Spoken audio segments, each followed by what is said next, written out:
Sugar Ray Robinson hit him with everything he had. Laurent Dauthuille nearly murdered him in the ring. Rallying from the brink of defeat, knocks Dauthuille down and almost through the ropes. Yet this raging bull somehow, someway refused to stay down. Jake LaMotta hit the canvas only once in 106 professional fights, making him one of the most indestructible fighters who ever lived. But the mob couldn't care less about his iron chin or warrior heart. For 5 long years, organized crime kept his championship shot away because he wouldn't bend the knee. Until finally, desperation forced him to make a deal that would haunt him forever. The price of that championship belt? His soul. And the compromise he made reveals the dark corruption that plagued professional boxing in the 1940s. In 1922, Giacobbe LaMotta was born in New York City to Italian immigrants who had crossed an ocean looking for opportunity, but found only crushing poverty instead. His father, Joe, came from Messina in southern Italy, working as a fruit and vegetable vendor on the streets, scraping together whatever he could to keep the family afloat. He grew up in crushing poverty under a father who once told him Santa had shot himself, a cruel joke revealing how little joy the LaMottas knew. Joe LaMotta didn't stop at crushing his son's spirit with words. Physical abuse became a daily reality in the household, with beatings that left lasting marks on both Jake's body and his understanding of how the world worked. At school, the abuse continued as other kids sensed his vulnerability and targeted him relentlessly. Most children would have retreated inward, but Jake's father had a different solution. After one particularly brutal day of bullying, Joe slapped his son across the face and handed him an ice pick, sending a clear message about how problems should be solved. That ice pick changed everything. Jake went from victim to predator overnight, becoming what he later called the terror of the schoolyard. He felt power flood through him for the first time in his young life, the intoxicating rush of making others afraid instead of being afraid himself. Violence wasn't just effective, it felt good. This twisted lesson would shape every relationship and decision for the rest of his life. By age 8, Joe LaMotta had figured out how to turn his son's newfound aggression into cash.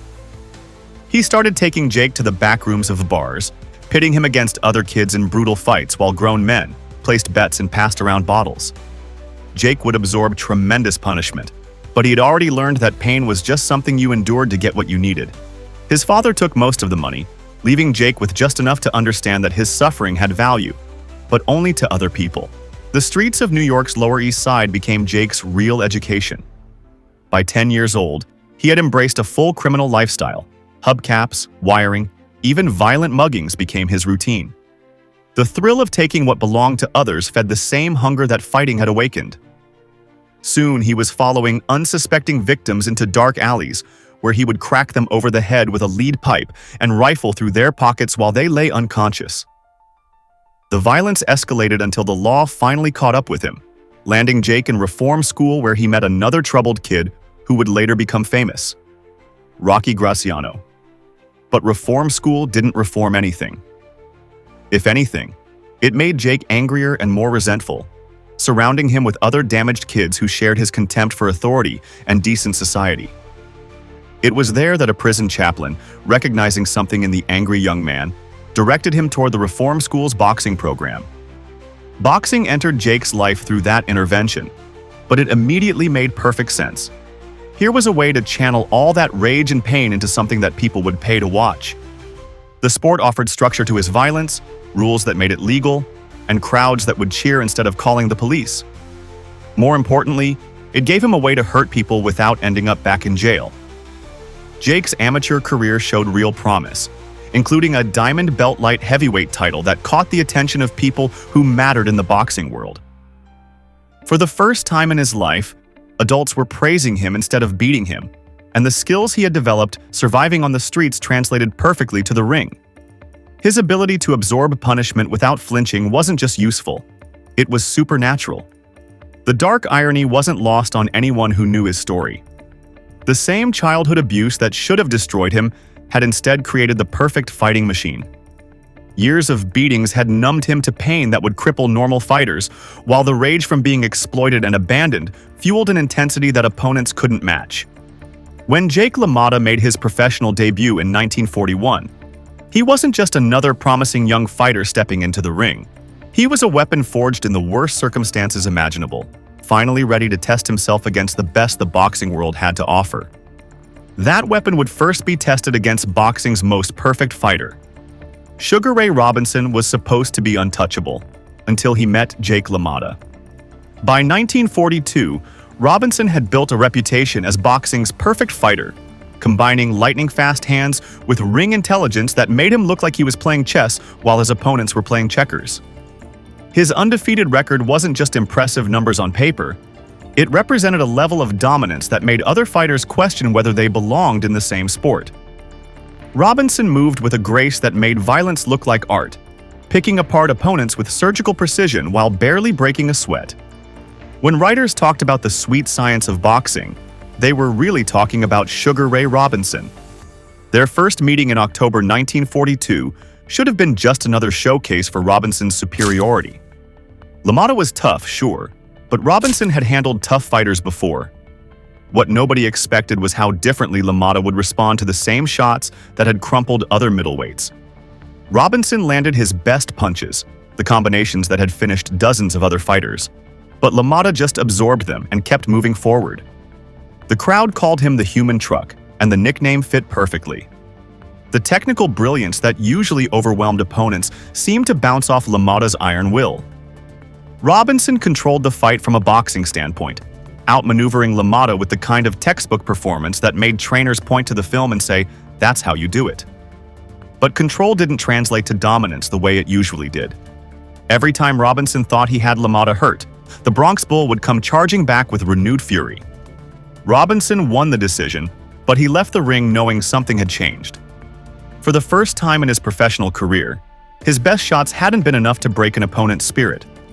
LaMotta blamed the weight cut for his sluggishness, having struggled to make 157 pounds, but he had learned something valuable about Robinson's limits. The rematch in February 1943 shocked everyone who thought they understood how boxing worked. LaMotta entered the ring as a 3-to-1 underdog, which seemed generous considering how Robinson had outclassed him in their first encounter. But Jake had spent those months studying the film, learning Robinson's patterns, and most importantly, developing a strategy that would turn Robinson's technical excellence into a weakness. Instead of trying to outbox the master boxer, LaMotta decided to drag him into the kind of brutal, grinding fight where technique mattered less than pure determination. From the opening bell, LaMotta implemented a completely different approach. He focused his attack on Robinson's body, throwing punches that weren't pretty, but carried the weight of years of accumulated rage behind them. Each shot to the ribs and kidneys was designed to sap Robinson's legs, slow down his movement, and force him to fight from a phone booth instead of dancing around the ring. The strategy was simple but effective. Turn every exchange into a test of wills rather than skills. Robinson had never faced an opponent who seemed to get stronger as the punishment increased. Most fighters would slow down after absorbing the kind of body shots LaMotta was delivering, but Robinson found himself dealing with a man who treated pain like fuel for his engine. LaMotta's relentless pressure created a psychological puzzle that Robinson couldn't solve with his usual tools. How do you outbox someone who doesn't care about getting hit? The turning point came when LaMotta's willingness to take 3 shots to land one devastating blow finally broke through Robinson's defenses. This wasn't boxing in the traditional sense. It was psychological warfare dressed up as sport. LaMotta would walk through Robinson's jabs and straight rights, absorbing punishment that would have hospitalized lesser fighters, just to land one crushing hook to the body or head. Each exchange told Robinson that his opponent was willing to pay any price to hurt him back. As the rounds progressed, something unprecedented happened. Sugar Ray Robinson started to look human.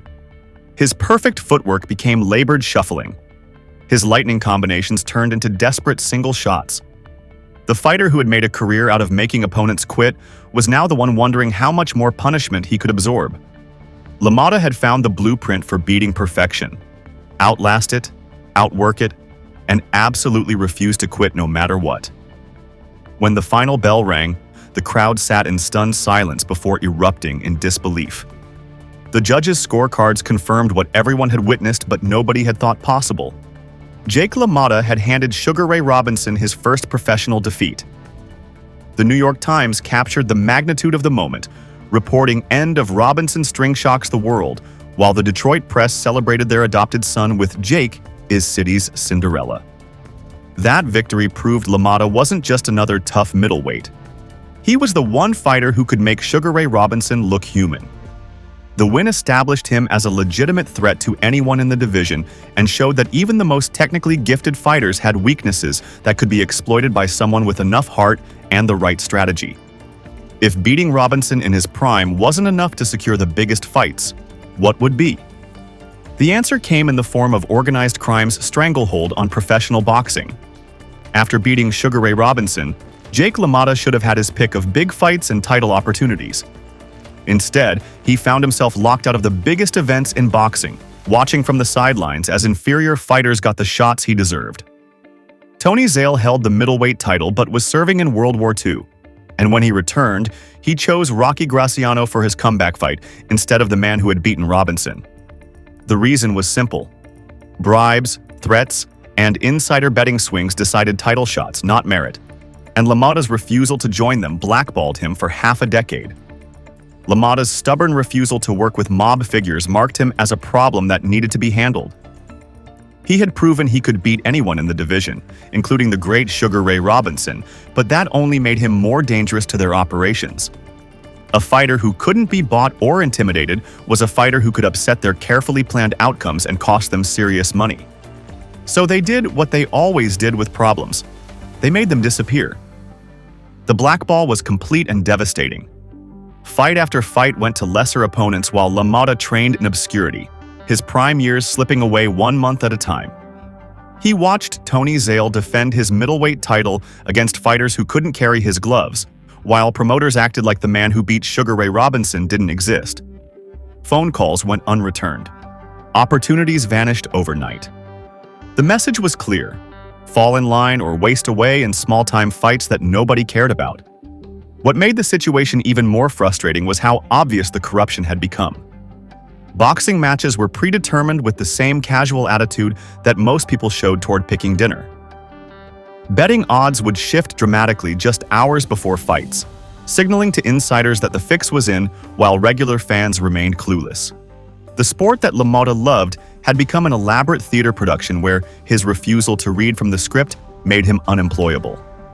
As the months turned into years, the pressure started eating away at everything in LaMotta's life. He had married Vicky when she was just 15 years old, a teenage beauty who attracted attention wherever they went. The same paranoia and rage that served him well in the ring began consuming his personal relationships. He became convinced that every man who looked at his wife was a threat, that every conversation she had with another person was somehow a betrayal. She later called him protective but violent, forced to be obedient under his gaze. The stress of being denied his career goals mixed with his natural jealousy to create a toxic combination that poisoned his marriage. His growing desperation made him increasingly isolated and bitter. Friends became suspects. Trainers became potential enemies. Even family members couldn't escape his suspicion that everyone was working against him. The fighter who had been fearless against Sugar Ray Robinson was now afraid of shadows and imagined conspiracies. The mob's strategy was working perfectly. Break the man's spirit before he ever got his chance to prove himself as champion. By 1947, LaMotta's situation had become critical. He was 35 years old in a sport where careers usually ended in the early 30s. His best years were behind him, and the mob showed no signs of relenting in their campaign to keep him away from title opportunities. The choice became stark: compromise his principles or watch his dreams die completely. Everything he had worked for since those brutal childhood fights in barback rooms was slipping away because he wouldn't play someone else's game. The breaking point came when they offered him a deal he couldn't refuse. Throw one fight, just one, against Billy Fox, and they would guarantee him a shot at the middleweight title. It was a Faustian bargain wrapped in the promise of everything he had ever wanted. One moment of dishonesty in exchange for a lifetime of legitimate glory. By 1947, he faced a stark choice: uphold his pride or reclaim his prime. One dive could unlock a nightmare of regret. The decision haunted him from the moment he stepped into the ring against Marcel Cerdan. On June 16, 1949, at Briggs Stadium in Detroit, LaMotta faced Marcel Cerdan for the middleweight championship of the world. This was the moment he had dreamed about since those brutal childhood fights in Bronx bar rooms, the goal that had driven him through 5 years of mob blackballing and personal hell. But as he walked to the ring that night, the weight of what he had done to get there hung over him like a dark cloud. The fight itself should have been a brutal war between two of the division's hardest punchers. Cerdan was a legitimate champion, a tough Frenchman who had earned his title through skill and determination. But fate intervened in the most anticlimactic way possible. Early in the first round, Cerdan dislocated his shoulder during a clinch, turning what should have been LaMotta's greatest test into a one-sided beating. LaMotta pounded the injured champion for 10 rounds before Cerdan was unable to answer the bell for round 11. The crowd erupted as LaMotta was declared the new middleweight champion, but he stared at his gold, eyes watering, saying the thing I wanted most: destroyed me once I got it. This wasn't the brutal conquest he had imagined. Instead of proving his greatness against a healthy opponent, he had beaten a crippled man. The knowledge of the Billy Fox fight made everything worse. He had sold his integrity for this moment, and now even the championship itself felt tainted by circumstances beyond his control. The real Jake LaMotta emerged in his title defenses, where his relentless pressure-fighting style reached its peak. His forward-moving, high-pressure approach wore down opponents both mentally and physically.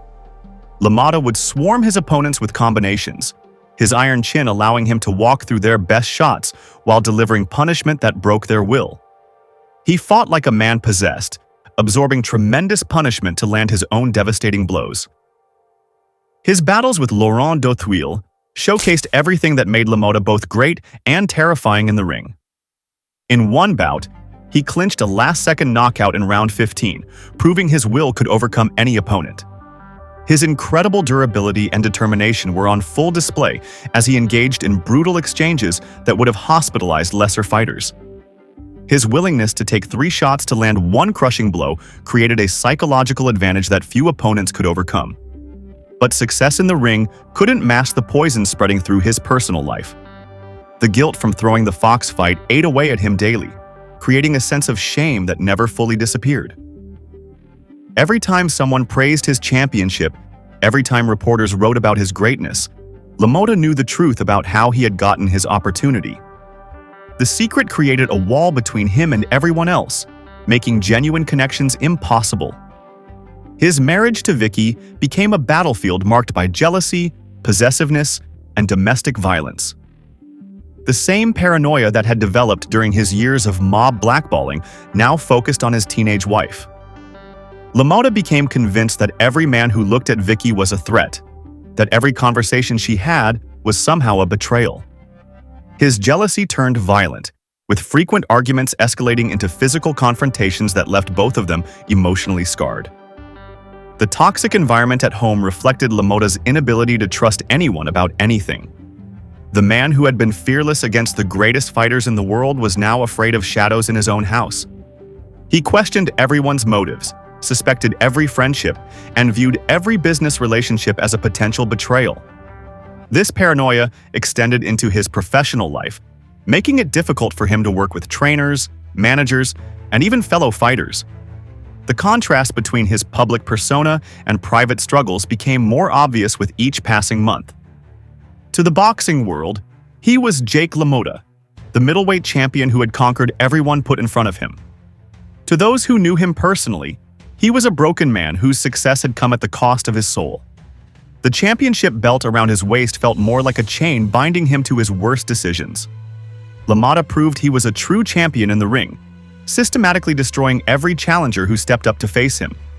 But his personal demons were winning the war outside the ropes, turning his greatest triumph into his deepest source of pain. What he didn't know was that his greatest rival was preparing for one final confrontation that would test everything he had left.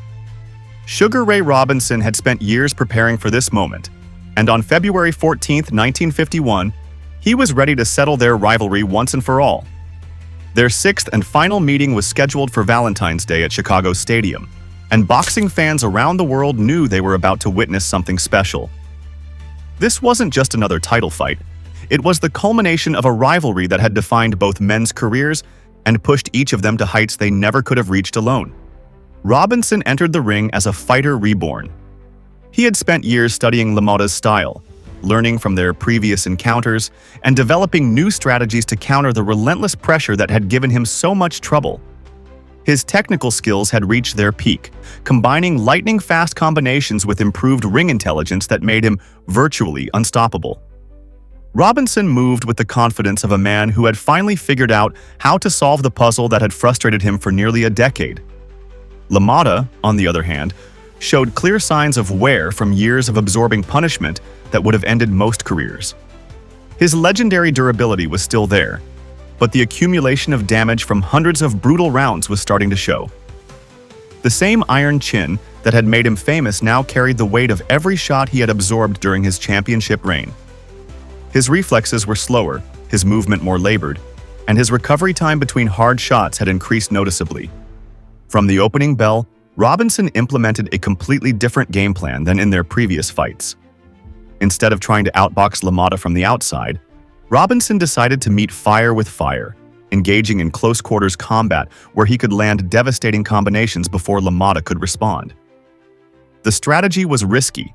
It meant trading shots with one of boxing's most dangerous punchers, but Robinson's superior hand speed and precision gave him a crucial advantage in every exchange. The beating that followed was systematic and brutal. Robinson's precision opened cuts around LaMotta's eyes while his hooks and uppercuts rattled his head back repeatedly. Blood started streaming down LaMotta's face early in the fight, turning his white trunks crimson and making the canvas slippery under their feet. Each round brought more punishment, with Robinson landing combinations that would have dropped most middleweights, but LaMotta absorbed them and kept coming forward like some kind of human wrecking ball. What made the fight so horrifying to watch was LaMotta's refusal to show any sign of being hurt. Robinson was landing at will, but LaMotta's granite chin and iron will kept him upright through punishment that should have ended the fight in the early rounds. The crowd watched in stunned silence as Robinson systematically dismantled the man who had seemed indestructible for so many years. This wasn't just a boxing match anymore. It was a demonstration of what happens when an unstoppable force finally meets its match.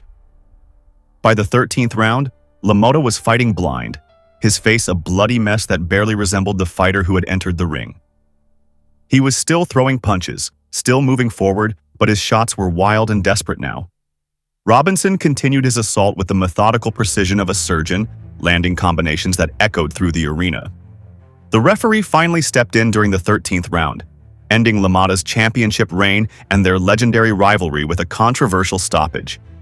LaMotta protested immediately, refusing to stay down and yelling, "I ain't beat yet." His corner was screaming that their fighter had never been down, that he could still win if given the chance. The press immediately dubbed it the St. Valentine's Day Massacre, and the Indianapolis News editorial called the fight a sickening tribute to brutality, capturing the public's horrified reaction to what they had witnessed. LaMotta's famous claim of never being knocked down took on new meaning after this defeat. He had absorbed the most brutal beating in boxing history without going down, proving that his chin was still intact even if everything else was falling apart. Robinson had finally solved the LaMotta puzzle, but it required inhuman punishment to do it. This fight marked the beginning of the end for LaMotta's career, both physically and psychologically. The loss of his title was devastating enough, but the manner of defeat challenged his entire identity as an unbreakable fighter. Robinson had proven that even Jake LaMotta could be broken if you hit him enough times with enough precision. Soon, LaMotta would discover that losing in the ring was nothing compared to what waited for him outside of it. Boxing had given him structure, purpose, and a way to channel his rage into something profitable. Without the ring to contain his violence, LaMotta found himself adrift in a world that didn't reward the qualities that had made him a champion. The discipline required for training was gone, replaced by long days with nothing to fill the void except his own destructive impulses. LaMotta decided to reinvent himself as a nightclub owner in Miami Beach, opening Jake LaMotta's Lounge with hopes of building a legitimate business empire. The location seemed perfect. Miami's booming nightlife scene offered opportunities for a former champion, to capitalize on his fame while staying connected to the entertainment world. The club started with promise, attracting customers who wanted to drink where the former middleweight champion held court.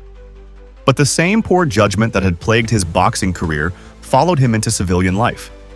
Instead of surrounding himself with reputable business partners and customers, LaMotta gravitated toward what he later called the riffraff he met at the bar: gamblers, hustlers, and petty criminals who turned his establishment into something far removed from the upscale venue he had envisioned.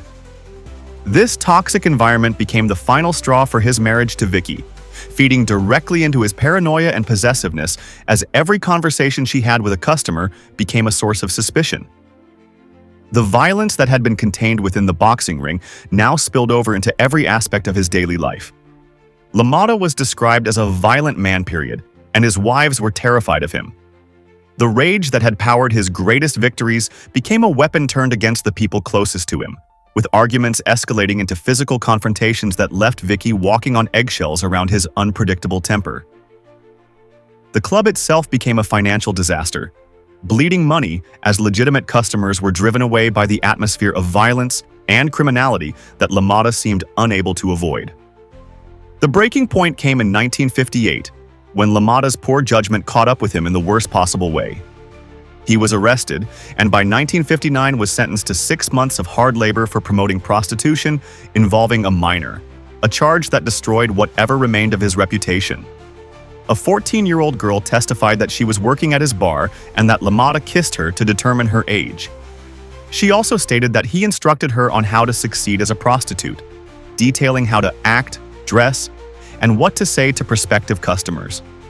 Prison reminded him of his reform school days, making him feel like he was back where I was at 15 in the can. His anger remained uncontrolled even behind bars, leading to time in solitary confinement that reinforced the cyclical nature of his self-destructive behavior. The same violence that had made him a champion had now made him a convicted felon. After his release, LaMotta attempted desperate reinvention through various entertainment ventures. He tried stand-up comedy and acting, taking bit parts in movies and doing after-dinner speaking engagements. These efforts were largely unsuccessful, overshadowed by his criminal conviction and the reputation that followed him everywhere. The man who had once commanded respect as a world champion now struggled to find legitimate work in any field. His financial situation became increasingly desperate as his nightclub venture collapsed completely. LaMotta survived on odd jobs and whatever entertainment gigs he could find, but steady income remained elusive. The same rage that had made him a champion had systematically destroyed every opportunity for a normal life outside the ring. Behind bars, at 37, facing the same emptiness he had felt at 15 in reform school, LaMotta must have wondered if this cycle of self-destruction would ever end. The former champion who had conquered Sugar Ray Robinson couldn't seem to conquer his own demons. But sometimes the most broken stories find unexpected ways to become whole again. That redemption would come from an unexpected source: Hollywood's willingness to tell the truth about broken men. Martin Scorsese saw LaMotta's confession, "I was a no-good bastard," as the film's emotional core when he first read the boxer's autobiography. The director recognized more than just another boxing memoir filled with war stories and glory days.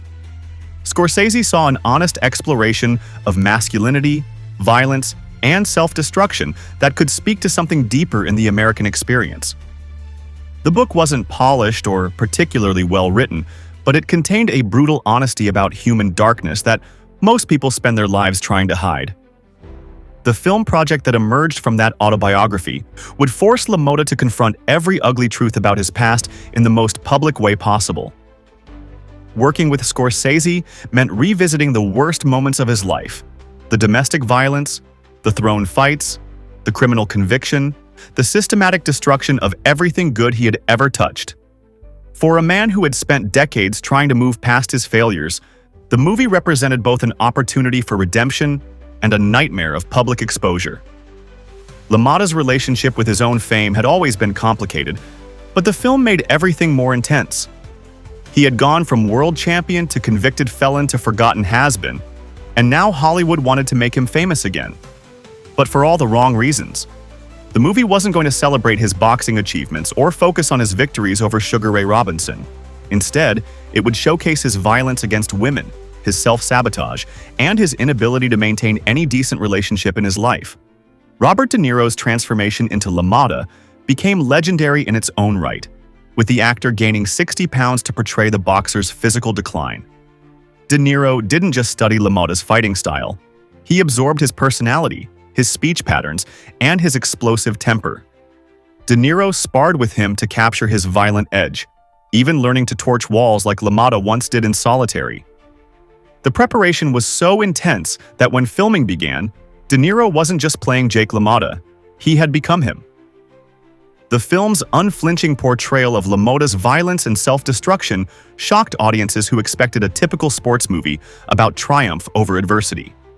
Instead, they got a brutal examination of a man who systematically destroyed everything good in his life through jealousy, rage, and poor judgment.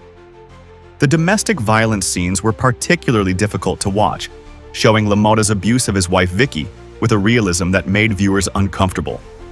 This wasn't entertainment. It was documentary-level honesty about the cost of unchecked violence. When Raging Bull became a critical and commercial success, it brought LaMotta back into the public eye after years of obscurity. But the renewed fame came with a price. Millions of people now knew his darkest secrets. The movie exposed his admission about throwing the Billy Fox fight, his criminal conviction, and his pattern of destroying relationships through jealousy and violence. LaMotta found himself famous again, but as a symbol of self-destruction rather than athletic achievement.